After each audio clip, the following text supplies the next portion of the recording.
Assalamualaikum warahmatullahi wabarakatuh. Salam sejahtera bagi kita semua. Hai, ketemu lagi dengan saya Nanda Ede Brilan Yahas dengan NIM 2005112430 dari kelas 2020B. Di video kali ini, saya akan memberikan penilaian terhadap salah satu puisi karya Chairil Anwar dan puisi ciptaan saya sendiri. Adapun judul dari puisi Chairil Anwar ini adalah Kepada Peminta-Minta. Baiklah, saya mulai pembahasannya. Berikut ini puisi dari Chairil Anwar. Puisi ini terdiri dari 5 bait, tetapi karena bait terakhir merupakan pengulangan dari bait pertama, jadi akan saya hilangkan bait itu.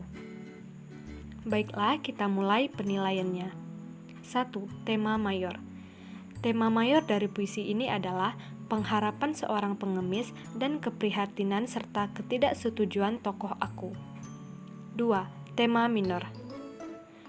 Tema minor bait pertama adalah keterpaksaan dan kemarahan.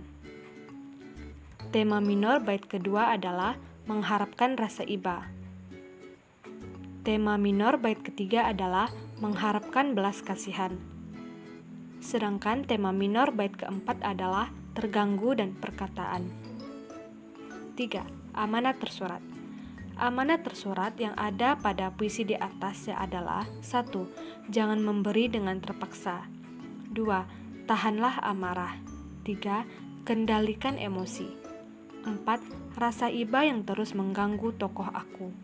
5. Rasa iba terhadap pengemis akan kehidupan dunia yang berat. 6. Perkataan yang tidak tertahankan.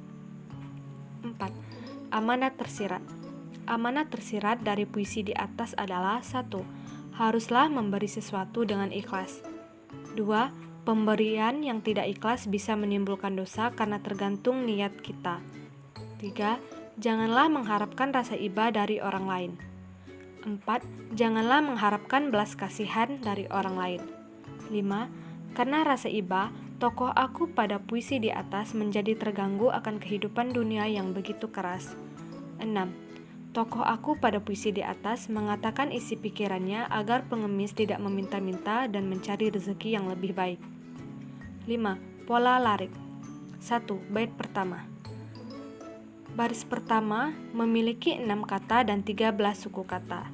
Pada baris pertama ini tidak memenuhi persyaratan puisi. Baris kedua memiliki 5 kata dan 12 suku kata.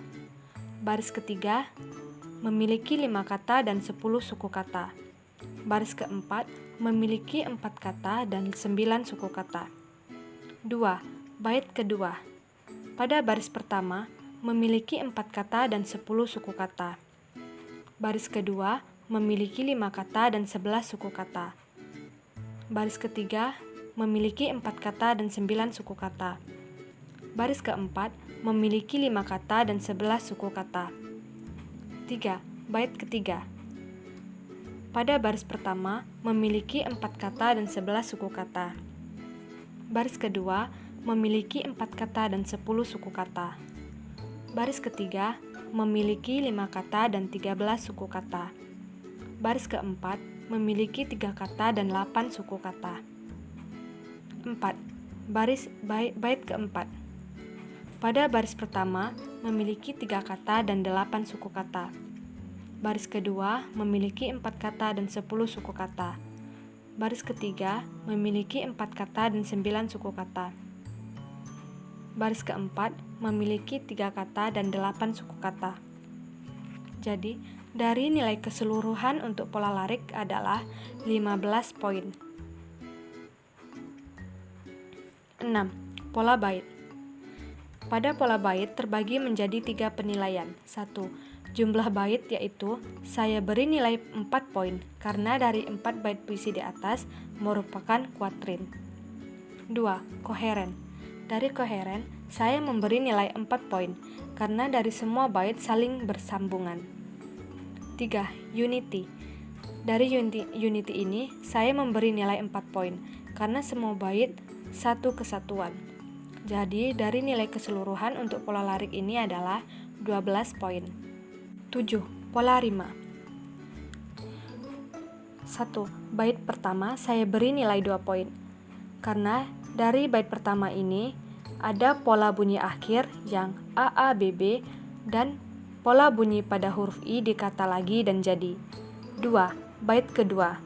Dari bait kedua ini saya beri nilai poin 4, yaitu dari pola bunyi akhir yang AAAA, pola bunyi pada akhiran K di baris kedua dan ketiga, pola bunyi pada huruf H di kata sudah dan nanah, dan terakhir pola bunyi pada kata kau di baris pertama dan keempat.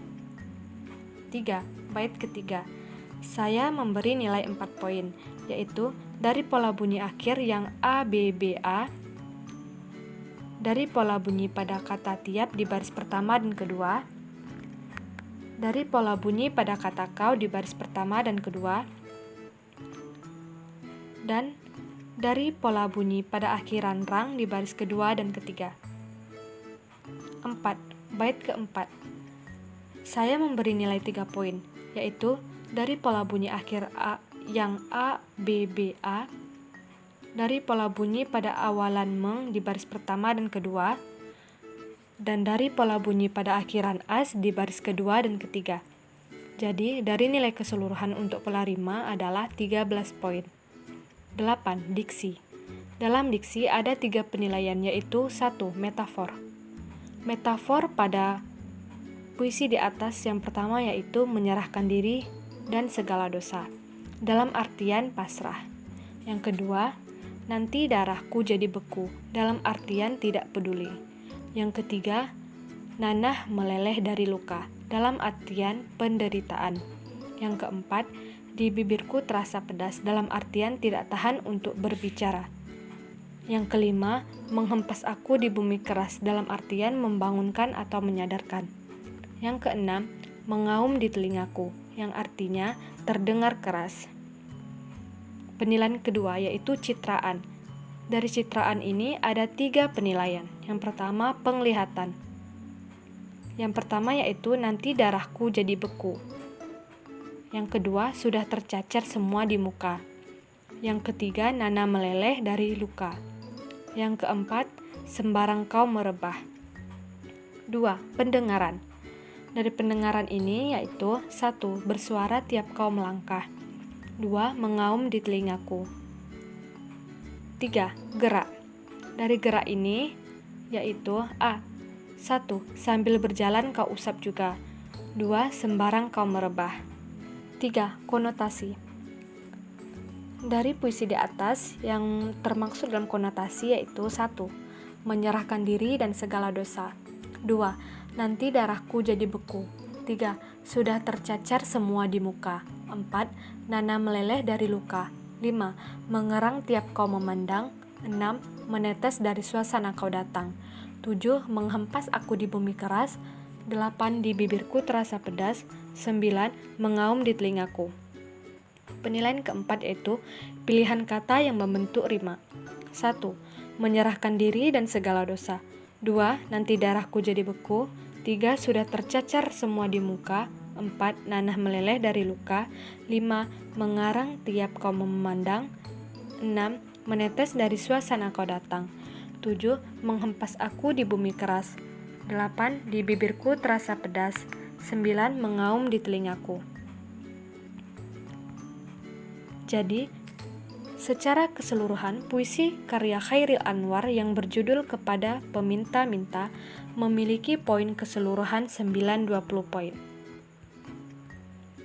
Puisi ini unggul di bagian diksi, yang mana terlihat dengan pemakaian kata yang sulit untuk dicerna.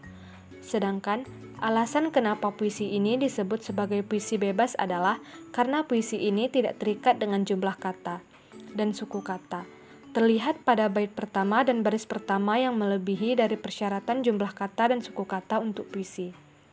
Puisi ini juga termaksud ke dalam kuatrin, serta berpola pantun. Berikut ini puisi karya saya sendiri yang memiliki 2 bait dan berjudul Lapisan Sosial. Baiklah, kita mulai penilaiannya. 1. Tema mayor.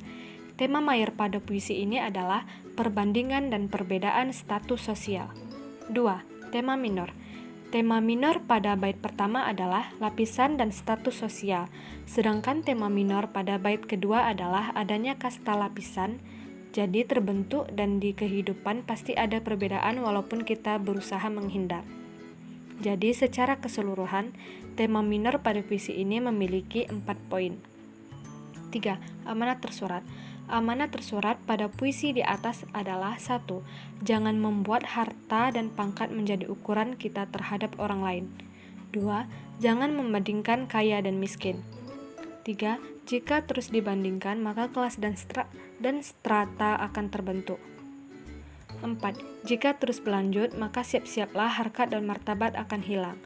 5. Jika harkat dan martabat hilang, maka terlihatlah kasta di masyarakat. 6. Walaupun kita terus berusaha menolak kasta itu, kita tidak akan bisa, karena di dunia perbedaan pasti selalu ada. 4. Amanat tersirat. Amanat tersirat pada puisi di atas adalah 1.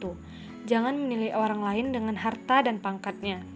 2. Janganlah membandingkan ekonomi orang lain. 3. Kelas dan strata akan membentuk jika kita mulai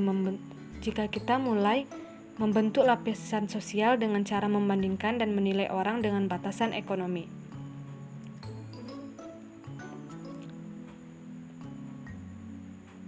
Tiga, kelas dan strata akan membentuk jika kita mulai membentuk lapisan sosial dengan cara membandingkan dan menilai orang dengan batasan ekonomi. 4. Hilangnya harkat dan martabat karena telah terbentuk kelas dan strata. 5. Terlihat kasta di masyarakat. 6. Perbedaan tetap akan ada walaupun kita berusaha menolaknya. 5. Pola larik. 1. Bait pertama. Pada baris pertama memiliki 5 kata dan 11 suku kata. Baris kedua memiliki 5 kata dan 10 suku kata. Baris ketiga memiliki 5 kata dan 10 suku kata. Baris keempat memiliki 5 kata dan 9 suku kata. 2. Baris kedua. Pada bait pertama memiliki 4 kata dan 10 suku kata. Baris kedua memiliki 3 kata dan 11 suku kata. Baris ketiga memiliki 5 kata dan 15 suku kata. Baris keempat memiliki 4 kata dan 12 suku kata. Jadi, secara keseluruhan, tema minor pada puisi ini memiliki 8 poin. 6. Pola bait. Pola bait terbagi menjadi 3 penilaian. 1. Jumlah bait. Pada puisi di atas, jumlah bait saya beri nilai 2 poin, karena dari 2 bait puisi di atas merupakan kuatrin. 2. Koheren. Dari koheren saya beri nilai 2 poin, karena semua bait saling bersambungan. 3. Unity. Dari unity saya beri nilai 2 poin, karena semua bait satu kesatuan. Jadi, dari nilai keseluruhan untuk pola larik adalah 6 poin. 7. Pola rima. 1. Bait pertama. Saya beri nilai 2 poin, yaitu dari pola bunyi pada kata dan di keempat barisnya, beserta dari pola bunyi pada kata pun di baris kedua dan keempat. 2. Bait kedua. Diberi nilai 1 poin, yaitu dari pola bunyi akhir A, B, A, B. 8. Diksi. Diksi terbagi menjadi 2 penilaian. 1. Citraan. Dari citraan, saya bisa melihat 1. Penglihatan.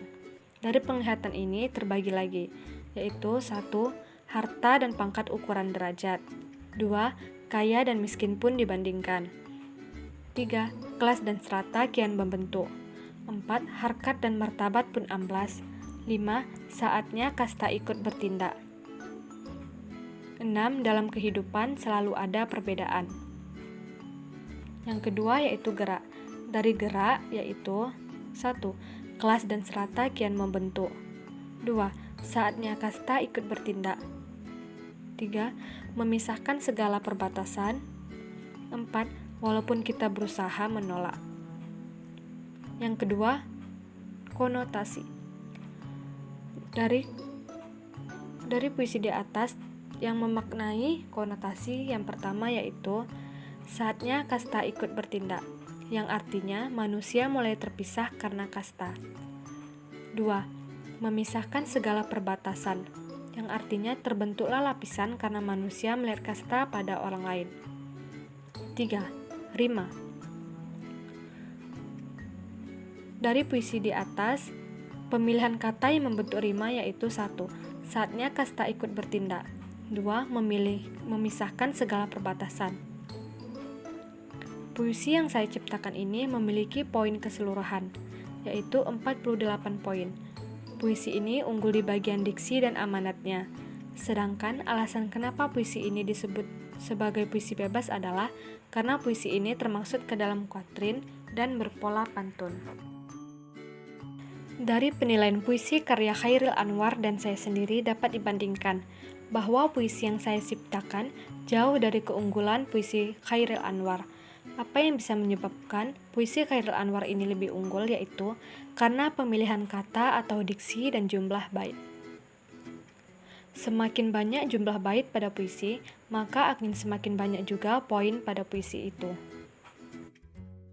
Sekian dari pembahasan saya mengenai penilaian terhadap puisi karya Chairil Anwar dan saya sendiri. Mohon maaf jika ada kesalahan dalam penilaian dan perkataan yang saya sampaikan. Saya ucapkan terima kasih. Wabillahi taufiq wal hidayah. Wassalamualaikum warahmatullahi wabarakatuh.